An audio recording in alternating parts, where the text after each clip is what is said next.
In the late 1600s, an Englishman named Robert Boyle discovered a relationship between the volume and the pressure of a gas. You can see on this manipulative, I have a syringe full of gas, and the syringe measures volume. This gauge on the right measures the pressure of the gas. And what we're assuming here is that the gas doesn't change temperature, nor do we add or take away any mass from the gas. So we have gas trapped in a syringe, and the mass of that gas actually will not change. Its volume will, but its mass will not, nor will its temperature. So in Boyle's law, there's a relationship between the volume and the pressure of the gas. Now, if you notice here, the volume right now is at about 9 milliliters, and the pressure is at about 17. That's pounds per square inch, PSI. If I squeeze the syringe and the volume is pushed down to 5, I've compressed the gas. Notice, look what happened to the pressure. The pressure increased. Let me do it again. I'm going to compress the gas. Keep your eye on the pressure gauge. See, the pressure went up even more as I reduced the volume of the gas. Now, it takes a lot of effort to keep the gas in this position. Since it's confined to a very small space, there's a lot more pressure. All those gas particles have less room to move around, and they're colliding more often with the sides of this container. That generates the greater pressure. Watch what happens when I let go of the syringe. So you can see the volume increased and the pressure decreased. Now if I go the other way, if I increase the volume by pulling out the syringe, I'm at 20 right now, 20 milliliters, and you can see that the volume has dropped to below 10 pounds per square inch. Again, the same mass of gas is in the syringe, so all those particles have more room to move around, they're more spread out, and they're colliding with the walls of the syringe and the pressure gauge less often. That means we have less pressure. So Boyle's law, the relationship between volume and pressure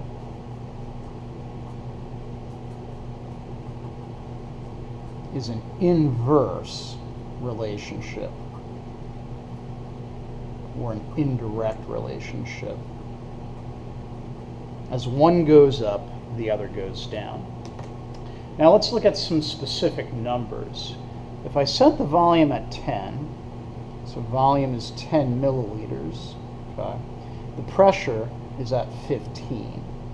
And again, that's pounds per square inch. Now let's increase the volume to 20. So our volume is 20, and you can see that our pressure there is about 8 pounds per square inch, about 8 psi. Actually, I'm sorry, it's about 9 psi roughly. So 20 milliliters, and that is, we'll say 8 pounds per square inch. Okay. Now, what Boyle did in the late 1600s is that he collected a lot of data like this, and he took, for a given gas, he took each volume and its matching pressure, and he multiplied it, and then he divided it. All right, so let's try that. Volume times pressure, excuse the correction there, 10 times 15 equals 150. And then 20 times 8 equals 160.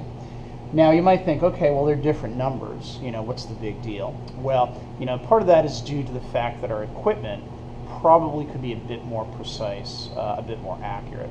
But these are just about equal. They're very, very close. When Boyle did this time and time again in the late 1600s, and he multiplied volume times pressure for that set gas, his products were the same.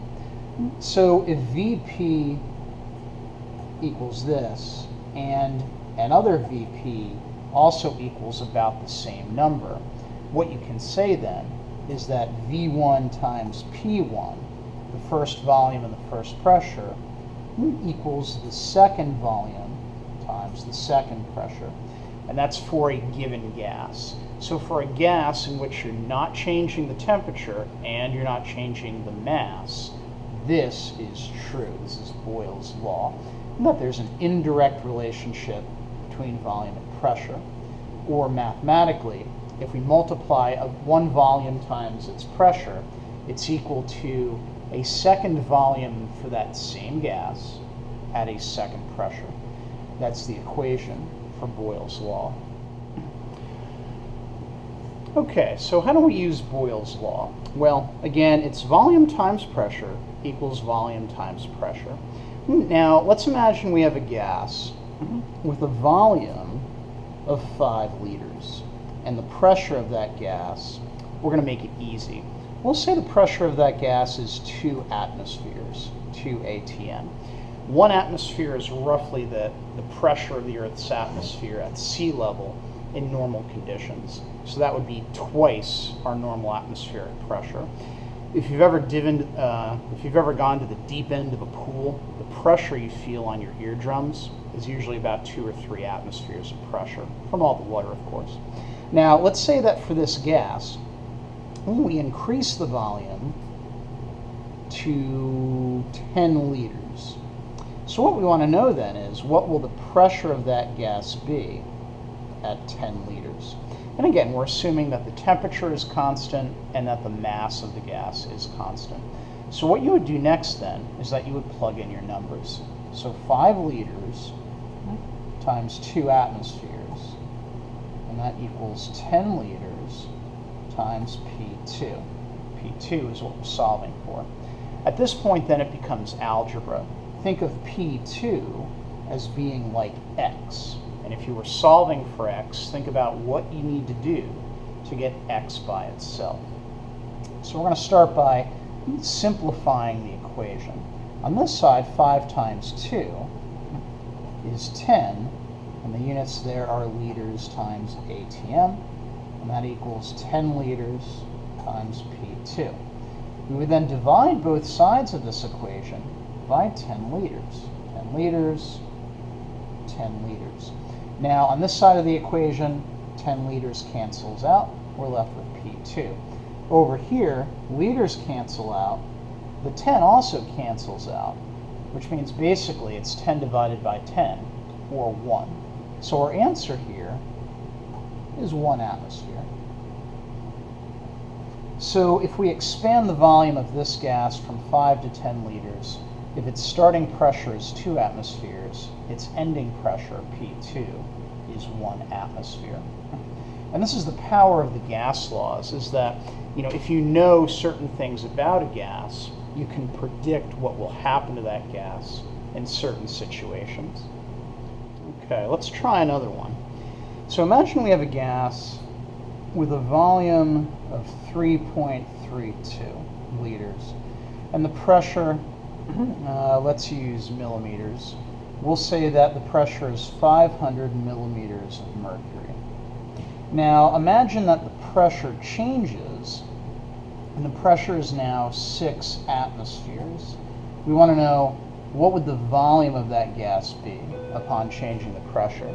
Now, when you do any of these problems, you have to make sure that units match. So here the pressure units don't match. So we'll use factor label method. And for this example, we'll turn millimeters into atmospheres. So 500 millimeters of mercury over 1 times our conversion factor. And if you're thinking factor label, what's that? Go back and check out the videos in the measurement unit on the factor label method. So 500 millimeters of mercury times 1 atmosphere over 760 millimeters of mercury. 1 atmosphere of pressure is also 760 millimeters of mercury worth of pressure. So basically this is 500 divided by 760, which gives us, and we'll round that to sig figs, 0.658, and that's atmospheres. So now we'll plug our numbers into the problem. 3.32 liters times 0.658 atmospheres, and that equals V2 times 6 atmospheres. Now again, think of V2 as being like x. You need to get x by itself, like you might in algebra. And so what we're going to do is we're going to divide both sides of the equation by 6 atmospheres. So 6 atmospheres cancels out here. V2 equals 3.32 liters times 0.658 atmospheres over 6 atmospheres. Atmospheres cancel out, and our units would be liters. So now we do the math. This will be 3.32 liters times 0.658 atmospheres, that product, divided by 6. When you do that, you get, and we'll round that to 3 digits, 364 liters. So our new volume is going to be 0.364 liters. And again, think about the relationship. The pressure increases from about 6/10 of an atmosphere, 500 millimeters of mercury, to over 6 atmospheres. So we have an increase in pressure. That means our volume will decrease, our inverse relationship. And that happens. The volume goes from 3.3 to 0.364 liters. Another way to think about that, our pressure increased by a factor of 10. Our volume decreased by a similar factor, by a factor of 10. Okay, here's one more. Now let's imagine we have a gas at 2.3 liters at a pressure of 8.8 atmospheres. If the volume is changed to be 1,077 milliliters, what would the new pressure be? What would P2 be? That is a 2 there, by the way. My apologies. Now, again, units must match. If we look at the volumes, our units do not match. Now, remember, in the metric system, we can convert simply by moving the decimal point. So if we have 1,077 milliliters, our decimal point initially is here. To go from milliliters to liters, you would move the decimal point 3 places, move the decimal to the left. So if I do that, 1, 2, 3, our decimal point goes there. This many milliliters equals 1.077 liters. I could also do that factor label. 1,077 milliliters over 1 times 1 liter over 1,000 milliliters. And that would give me the same number. Now, let's put our numbers into the problem then. 2.3 liters times 8.8 atmospheres equal 1.077 liters times P2, our new pressure. Again, think of P2 as being like x. We need to get it by itself. To do that, we're going to divide both sides of the equation by 1.077. So we'll have 2.3 liters times 8.8 ATM over 1.077 liters. And that's going to be equal to 1.077 liters times P2 over 1.077 liters. So again, I'm dividing both sides of the equation by 1.077 liters. That cancels out over here, and we now have P2 by itself. So P2 equals, we'll multiply these numbers and divide that number by this, and that will give us our answer. When we do that, we get, and I'll round this to 3 digits, 18.8, and that's ATM. Liters also cancel out here, so we're left with the units being atmospheres. So we're really decreasing the volume here. We're going from 2.3 liters down to 1.077 liters. So because volume's decreasing, you would expect the pressure to increase, and it does. We go from 8 atmospheres, 8.8 atmospheres, to 18.8 atmospheres.